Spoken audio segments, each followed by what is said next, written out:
13 years ago when I started researching this, and I was like so nerdy about it and trying to share my, I was like, guys, have you heard about this AG thing? Like blank stares. And at the time, in the context of longevity, mostly people were talking about anti-aging. They would say, oh, you mean like anti-aging? And most of the time when they were talking about anti-aging, it was like the creams and the serums and the beauty treatments that they were referring to. There wasn't a lot of emphasis on lifespan or even these terms that people were talking about, biological age and chronological age. Like it just wasn't in our lexicon at the time. And so, and that's part of the reason why I didn't really do much with it at the time. I just I think we're not ready for it. And then something shifted, a year and a half ago when I started posting because I saw more interest in the long game. Like people now are actually interested in like living longer and being healthier for a long time, which is like not something that we were really focused on, especially in the field of nutrition, right? Like all the trends that that have come and gone for so many years, we're just focused mostly on like short-term weight loss or, something here and now. So yeah, I'm glad that people are having like, like a longer term outlook for their health. Yeah, it's like these infinite games, that idea of infinite games where there's like, let's say marriage. I mean, I know nothing about that, but like the goal of marriage is to stay married, right? To have a business, the goal of business is to stay in business or exit in your case. But with health, the goal of health is to stay healthy, not just to like lose a bunch of weight and then gain it all back, but to stay healthy and keep that going. So these infinite games and longevity is so interesting, and I love how people are taking it seriously. And anti-aging, I remember, like creams and all that stuff, right? Right. Yeah. Biological clock. Do you know your age? I got it measured a long time ago. And like you, I was also, I think, like 14 years or so, like younger than my actual age at the time. But I think I was like in my 30s. I'm like, does that make me like a teenager? Like, what does that even mean? I was like, I'm so confused, but also thanks. Yeah. But yeah, I mean, now there's all these different ways there's no standard, of course, for the biological age measurements, or phenological age, however you want to call it. But there are different ways to do it with the different markers, and everyone's trying to get as close as they can to kind of estimating or getting a proxy for how much we're aging internally. What does aging mean? Can you tell us like what aging actually is? Yeah. Well, first of all, it's an honor and a privilege to age chronologically, right? Sweet. Yeah, Yeah. true. Very true. When we hear the term, or when people hear the term aging, how they react really depends on which definition they think you're talking about. So chronological age is how much you age by the year, right? How many years you add to your life. And everybody wants to age chronologically. When we're talking about biological aging, it's more like the toll that life takes on your body on a cellular level. And depending on how you live, you can either speed it up or slow it down. And you can kind of influence how much toll that your life takes on your body. What influences that? Like lifestyle, diet? What are some things that influence cellular aging? Yeah, I always say that if you have access to a bed and a kitchen, the sun and your loved ones, you pretty much have everything that you need to live a long and healthy life. It's quite simple. That's like Maslow's hierarchy of needs, like basic needs. Totally. And people are, they sometimes ask me, well, what are the hacks? Tell me the hacks and the protocols and like the supplements, all this stuff. And I have to ask them, do you have the basics down? Because that's going to be 95% of what you need. And until you have that foundation of getting good sleep and the right kind of exercise, the right kind of food, and actually very instrumentally, like time with your loved ones, like that's a whole other thing that people don't talk about and how important it is to living a long life. Like until you have those things down, you really can't talk about hacking anything. It's all the boring stuff, though. Boring. The boring stuff. And everyone wants the hacks. Everyone wants the shortcuts, right? Totally. But yeah, I was talking to my friend the other day. Her family lives in Toronto. We're in Vancouver, and we were just chatting. And she's like, "Yeah." I'm like, "How often do you see your family?" And she's like, "Twice a year."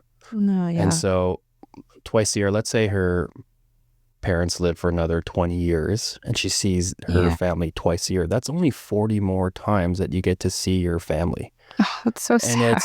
when you put Yeah. that into perspective and you think about it that way, it's kind of mind-blowing, right? Yeah. And especially if you're a transplant, you're starting to create a new life in a different city away from your family and you don't get that proximity. Yeah. And as you say, if that's like super important, I have so much to say about this. First of all, I do feel like modern life is not conducive to living like a human being.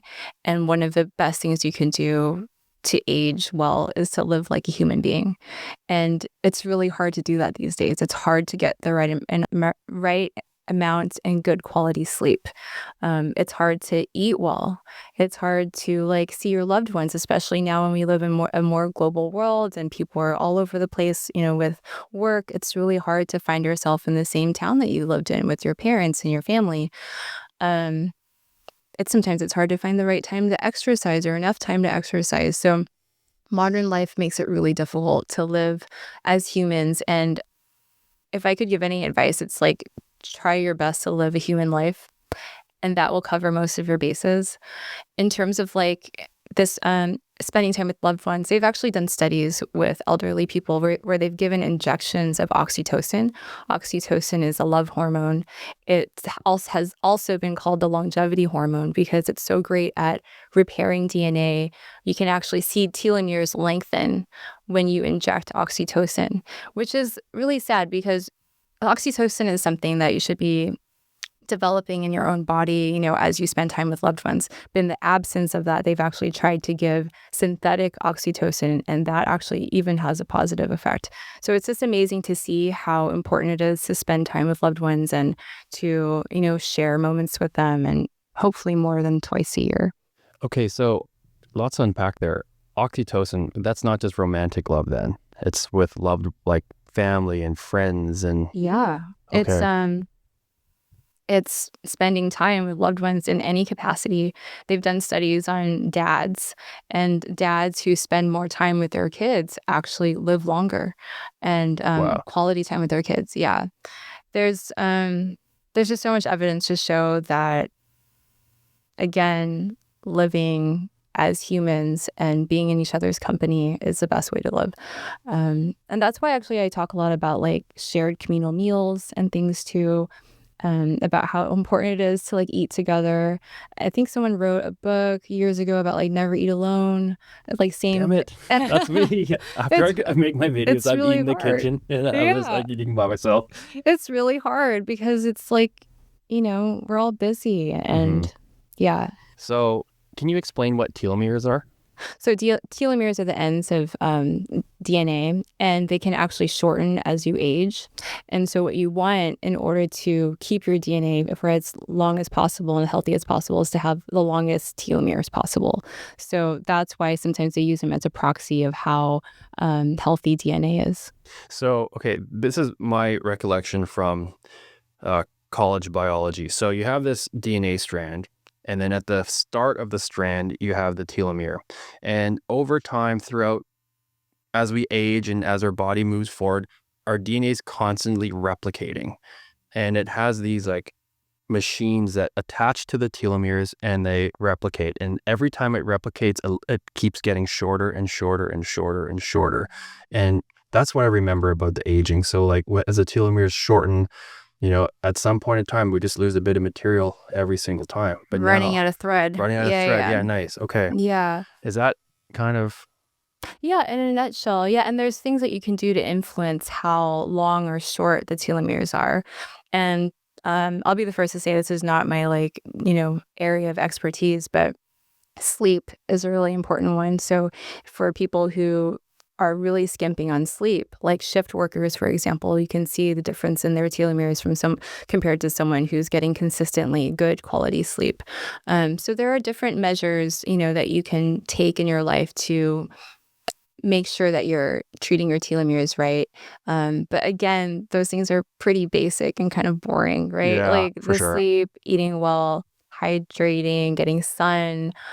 You wouldn't believe how many people are vitamin D deficient, even in California, where we have ample sunlight, because we're just not outside. And you have to be outside at certain periods of the day, right, to get like the adequate, like, what is it, angle that you're supposed to get to make vitamin D. Light So angle affects vitamin D? right. So there's like, Wow. depending on where you are, like what location you're in, like it's actually better to be out at certain periods of the day, like distinct periods of the day to get, yeah. But generally, if we were outside more, that wouldn't be a problem. It's just that during the day, most people are working or we're in school with synthetic lighting.